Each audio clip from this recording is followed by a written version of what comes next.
کتنی بارشیں ہوئی ہیں, مطلب معمول سے کتنی زیادہ ہوئی ہوں گی آپ کے خیال میں؟ دیکھیں اس میں یہ ضروری نہیں ہوتا کہ معمول سے بہت ہی زیادہ بارشیں ہوں. جیسے اس پورے مانسون میں یہ ہوا ہے کہ جولائی میں آپ کی بارش جو تھی نا پورے جولائی کی at the end of July وہ تھی کوئی پی ایم ڈی کے ڈیٹا کے مطابق 11-12% معمول سے زیادہ ہوئی تھی پورے پاکستان پہ جب آپ نے اس کو ایوریج کیا. لیکن جولائی ہی میں آپ نے دیکھا پنجاب میں بھی بہت زیادہ نقصان ہوا اس بارش کا, اور کے پی میں بہت زیادہ ہوا. کے پی میں اگست میں ہوا, لیکن کشمیر میں اور پنجاب میں اور گلگت بلتستان میں ان تینوں جگہوں پر جولائی میں زیادہ نقصان ہوا تھا. تو صرف 10% زیادہ بارش ہونے سے مطلب کوئی بہت زیادہ غیر معمولی بارش نہیں تھی یہ. وہ تو معمول کے پلس مائنس جو 10% ہوتی ہے نا وہ معمول کے مطابق کہلاتی ہے یوزلی. تو لیکن اس کا مطلب یہ ہے کہ ہمارا انفراسٹرکچر اس طرح کا ہے ہی نہیں, ہم بہت ولنریبل ہیں. اور کسی بھی جگہ پہ کوئی ایک سپیل اگر باقی جگہوں پہ خشکی بھی چل رہی ہو تو کسی ایک جگہ پہ ایسا سپیل ہو جائے کہ جو اچانک بہت تیز سپیل ہو جائے اور آپ کی تیاری نہ ہو, وہاں نکاسی کا باقاعدہ انتظام نہ ہو, اور اوپر پہاڑی پہ اگر بہت تیز بارش ہوئی ہے تو نیچے ڈاؤن اسٹریم میں لوگ آگے بیٹھے ہوئے ہوں, آبادیاں ہوں, مویشی ہوں, مطلب ان کی کھیتی باڑی یہ سب چیزیں نقصان ہو جاتی ہیں. تو یہ اسی طرح کا فینامنا ہوتا رہا بیسیکلی. اور اب جا کے جو اگست میں اور پھر ستمبر کے جو پچھلے 10-11 دن گزرے ہیں تو اس میں اب پورا یعنی 1 جولائی سے لے کے اب آج تک جو پی ایم ڈی کا ہی ڈیٹا ہے اس کے مطابق کچھ تقریباً 30% زیادہ بارش ہو گئی ہے سندھ بھر میں بھی اور اسی طرح پورے پاکستان میں بھی.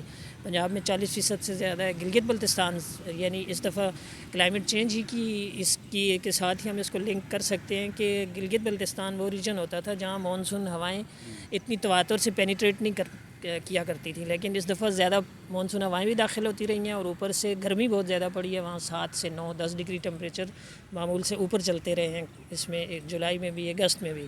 تو ان کی وجہ سے گلیشیل لیک آؤٹ برسٹ فلڈ جو ہوتا ہے گلاف ایونٹ زیادہ ہوتے ہیں. تو ایک تو مانسون ہواؤں کی پینیٹریشن بہت دور تک گلگت بلتستان میں, پھر اوپر سے گلاف گرمی پڑنے کی وجہ سے گلاف, تو ان دونوں چیزوں نے زیادہ وہاں پر نا ایک طرح سے ڈسٹرکشن کی ہے اور ڈیواسٹیشن ہوئی ہے.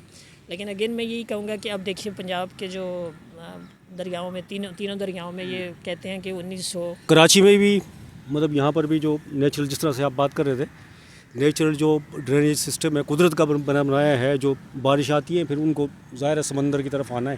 کراچی میں بھی لاہور میں بھی ہم نے دیکھا اور شہروں میں بھی ایسا ہی ہے. یہ کیا ہے مطلب اس سے کیا فرق پڑتا ہے؟ اگر کراچی کی اگر ہم مثال لیں تو لی ایکسپریس اس کے اوپر بنایا گیا ہے ملیر ندی کے اوپر.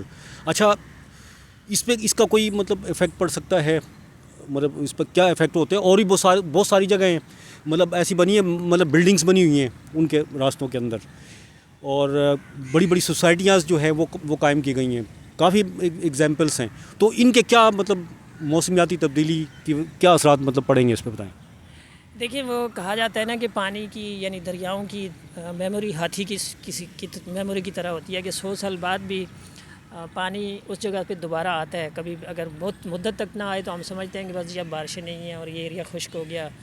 اور اس طرح سے آپ نے دیکھا جیسے راوی کا پورے دریا میں انہوں نے روڈا کے نام سے ڈیولپمنٹ ہو رہی تھی اور ایک اسکیم بنا لی تھی, لیکن وہ 40 سال بعد پنجاب میں اتنا سیلاب آیا اور بیک وقت تینوں دریاؤں میں اتنی شدت کا سیلاب آیا. اور بارشیں بھی اتفاق سے اس پوری پٹی پہ زیادہ ہوئیں, اور پھر انڈیا نے ادھر سے پانی اپنے ڈیم جب ان کے بھر جاتے ہیں تو یہ ڈیمز کی ایس او پی ہوتی ہے. ہمارے اگر کوئی سامنے ہوتے تو ہم بھی ایسے ہی کرتے کہ جب آپ کے ڈیم بھر جاتے ہیں تو آپ ان کو کھولنا پڑتا ہے. تو جو بھی آبی گزرگاہیں ہیں چاہے وہ دریا ہیں چاہے ندی نالے ہیں, جیسے کراچی کی آپ نے مثال دی, تو ان ندی نالوں کے آس پاس جو انکروچمنٹ ہو کر جو آبادیاں لوگ بنا لیتے ہیں تو یہ بہت غلط چیز ہے, اور مستقبل میں اس کے بہت زیادہ نقصانات ہوں گے. یہ تو سمجھ لیں آپ خودکشی کر رہے ہیں سیدھی کہ ایک پانی کے بہاؤ کو رکاوٹ آپ نے ڈال دی, اور انوائرمنٹلی اور ایکولوجیکلی بہت یہ چیز نا ایک طرح سے نقصان دہ ثابت ہوتی ہے کہ چونکہ پانی کبھی نہ کبھی اس راستے پہ عموماً واپس آتا ہے. اور جب واپس آتا ہے اس طرح 2010 کے سیلاب میں بھی ایسے ہی ہوا تھا. کے پی میں آپ کو شاید یاد ہو کہ انڈس ریور میں بہت میسو قسم کا فلڈ آیا تھا, تو چرسدہ میں دریاؤں کے لوگوں نے جو پارٹ تھے اس کو کم کر کے وہاں آبادیاں بنائی ہوئی تھیں, تو دریا جب آیا تو سب بہا کے لے گیا اپنے ساتھ. ہم نے پھر ابھی کراچی کی جو آپ نے مثال دی اس میں بھی دیکھیے کہ ملیر ندی ہو یا لیاری ندی ہو, بڑی ندیاں ہیں, اور گجر نالے اور یہ نالے ان پہ تو ہے ہی مطلب پورا انکروچ ہو گئے تھے. یہ ان کے اندر بھی ابھی بھی لوگ مطلب انہوں نے کسی نے جھگی بنائی ہے, کسی نے گھر بنائے ہوئے ہیں, یہ مطلب کیا ہوا ہے. جی بالکل، یہ تو وہی میں نے آپ سے کہا نا کہ اس کو ہم کیا کہہ سکتے ہیں، اس کو خودکشی کا نام دے سکتے ہیں آپ. اور جو اصل میں حکومتی ادارے ہوتے ہیں، جو جیسے کراچی کی ہم مثال ہے تو کراچی بلڈنگ کنٹرول اتھارٹی اور سندھ بلڈنگ کنٹرول اتھارٹی اور دوسرے جو آپ کے سیوک ادارے ہوتے ہیں، ان سب کو ایک طرح سے مانیٹرنگ رکھنی چاہیے.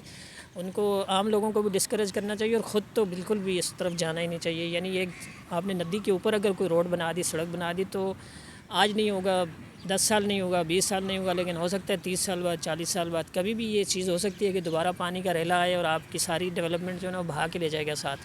تو اس لیے اب بہت ضروری ہے چینجنگ کلائمیٹ کے ساتھ ساتھ اس کے ساتھ آپ مطابقت پیدا کریں، اس کے ساتھ ساتھ آپ ریزیلینس پیدا کریں. ایک طرح سے آپ کی پوری ڈیولپمنٹ اس طریقے سے ہونی چاہیے کلائمیٹ پوائنٹ آف ویو سے. یعنی جو ای پی اے ہوتی ہے آپ کی انوائرمنٹل اسیسمنٹ جو ہوتی ہے، ای آئی اے انوائرمنٹل امپیکٹ اسیسمنٹ، اس کی رپورٹ بہت مطلب ایک طرح سے اس کو سامنے رکھ کر چیزیں کرنی چاہیے کہ کوئی بھی اسکیم آپ جب خاص کر پانی کے جہاں سے بہاؤ ہوتا ہے، چاہے وہ ندی ہو، چاہے دریا ہو، چاہے کوئی اسٹریم ہو، تو اس کے ساتھ ساتھ خاص کر کوئی بھی ڈیولپمنٹ آپ جب کر رہے ہیں تو ای آئی اے رپورٹ جو ہوتی ہے اس کو بہت لیٹر اینڈ اسپرٹ میں لینا چاہیے اور اس کے مطابق چلنا چاہیے.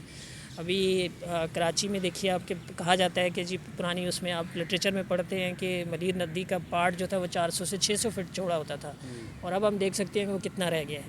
اسی طرح سے لیاری ندی کا اچھا خاصا کوئی 60 سے 80 فٹ یا 100 فٹ اتنا چوڑا اس کا پارٹ ہوتا تھا، لیکن اب وہ سکڑ کر بہت تھوڑا رہ گیا ہے. اور اس میں کہتے ہیں کہ فریش پانی آیا کرتا تھا اور اس میں مچھلیاں تک ایک طرح سے ملتی تھیں آپ کو. اور جیسے ہم نے کل دیکھا وہ لیاری ندی میں دوبارہ پانی آیا، لیکن اس میں کچرا اور گندگی اور گٹر کا پانی اور انڈسٹریل جو ایفلوئنٹ ہوتا ہے وہ سارا مکس ہو کر ملیر ندی کا بھی نہیں صاف پانی آ رہا تھا، بلکہ ملیر ندی تو کافی پانی تھا، میں نے خود مطلب دیکھا ہے وہ پورا بہا کے لے گیا گندے پانی کو نا، صاف پانی، اور مطلب صاف ہو گئی تھی. لیکن وہ تو بعد میں خیر وہی ہو جائے گا، جراثیم زدہ ہی ہو جائے گا. جی بالکل. ملیر کے بارے میں مجھے یاد ہے کہ 90s میں نا، ارلی 91 92 میں اس طرح کی، جیسے کل پرسوں ملیر ندی میں بہت پانی آیا، تو مجھے یاد ہے کہ جب ہم اس وقت بھی اسی طرح مانسون کے سیزن میں دیکھ رہے تھے تو اس وقت اتنا پانی آیا تھا. تو ہم کہہ سکتے ہیں کہ کوئی 30 سال بعد تقریباً 30-35 سال بعد دوبارہ سے اس طرح کا اتنا پانی ہے. تو اس کا مطلب ہے کہ آ سکتا ہے اگلے 30-35 سالوں میں، اگلے ہو سکتے 10 سالوں میں، کیونکہ کلائمیٹ چینج کے ساتھ ساتھ آپ کو پتہ ہے کہ جو آپ کے ایکسٹریم ویدر ایونٹس ہیں، جیسے آپ نے کلاؤڈ برسٹ کی آپ مثال دے رہے تھے، تو وہ اس کو ہم ایکسٹریم ایونٹس میں ڈال سکتے ہیں. تو ایکسٹریم ایونٹس کی فریکوینسی پہلے کے مقابلے میں بڑھ گئی ہے. آپ یہ پی ایم ڈی سے ڈیٹا نکلوا کے دیکھیے گا کہ کلاؤڈ برسٹ یا ٹورینشل رین کے ایونٹس جو ہوتے تھے، اگر پہلے کوئی فار ایگزامپل اگر 5 ہوتے تھے، 10 ہوتے تھے، تو آج اس سیزن میں تو آپ نے دیکھا کہ کوئی 20s میں ہوئے ہوں گے، یعنی اس کے ڈبل ہوئے ہوں گے، جو ایوریج ایک فگر ہوتی ہے. تو یہ خود آئی پی سی سی جو عالمی ادارہ ہے، WHO کی ذیلی باڈی ہے، جو intergovernmental panel on climate change, ان کی فائنڈنگز ہیں کہ جو ایکسٹریم ویدر ایونٹس ہیں ان کی فریکوینسی بھی بڑھتی جا رہی ہے، ان کی شدت بھی بڑھتی جا رہی ہے پہلے کے مقابلے میں. تو آپ کو ہر چیز، اب ہر ڈیولپمنٹ جو ہے نا اس کے مطابق کلائمیٹ ریزیلینٹ انفراسٹرکچر ہونا چاہیے، کلائمیٹ ریزیلینٹ ڈیولپمنٹ آپ کی ہونی چاہیے. اس کو اب تو یہ نمبر 1 پریارٹی ایک طرح سے گورنمنٹ کی ہونی چاہیے. یعنی ابھی کل ہم دیکھ رہے تھے، سن رہے تھے کہ جی کوئی ماحولیاتی ایمرجنسی کا اعلان کیا پرائم منسٹر. اب یہ نمبر 1 پریارٹی ہونی چاہیے آپ کی، کیونکہ آپ دیکھیے کہ 2022 میں کتنا میسو فلڈ آیا، سندھ اور بلوچستان پورا ڈوب گئے تھے. پھر 2024 میں بھی اس طرح سے بارشیں، بیچ میں 23 تھوڑا سا پرسکون گزرا تھا نسبت، لیکن 24 میں بھی خاصی ناردرن ایریاز میں اسی طرح سے ڈسٹرکشن ہوئی تھی. اور اب 25 میں تو سارا ایک طرح سے، یعنی بارشیں آپ دیکھیں تو صرف 30% زیادہ ہوئی ہیں، اور 2010 میں 70% زیادہ ہوئی تھی معمول سے. اسی طرح سے 2022-23 میں تو 100 مطلب 300%، 400% بلوچستان میں. لیکن کہنے کی بات یہ ہے کہ صرف 30% زیادہ بارشیں ہونے سے اتنے نقصانات نہیں ہونے چاہیے تھے کہ آپ کے 900 سے زیادہ لوگ مر جائیں، آپ کی لاکھوں کی ایکڑ پہ جو آپ کی فصلیں ہیں وہ تباہ ہو جائیں، اور اسی طرح سے آپ کے ہزاروں میں مکانات گر جائیں، مویشی بہہ جائیں اور ہزاروں میں لوگ مر جائیں. اتنی مطلب زیادہ بارش تو بہت زیادہ، جیسے کہ نا ایکسٹرا آرڈینری نہیں ہوئی، لیکن یہ خود ہمارا جو جسے کہنا چاہیے اس کے ساتھ ہماری مطابقت نہیں ہے بیسیکلی. یہ کلائمیٹ چینج جو ہے یہ صرف پاکستان کا تو مسئلہ نہیں، پوری دنیا کا ہی مسئلہ ہے.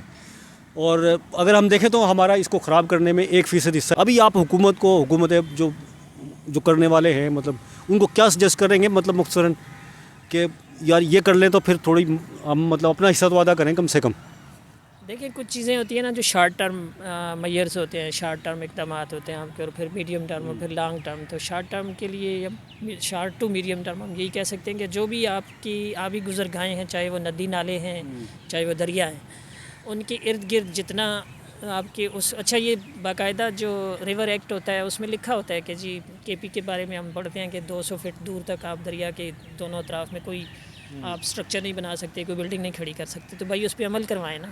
تو پہلی چیز تو یہی ہے کہ ساری انکروچمنٹ ختم کریں، چاہے جس کی بھی ہے، وہ نارتھ سے لے کے ساؤتھ تک، یعنی گلگت بلتستان سے لے کے کراچی تک اور ادھر گوادر تک سبھی جگہوں پر یہ ہونا چاہیے.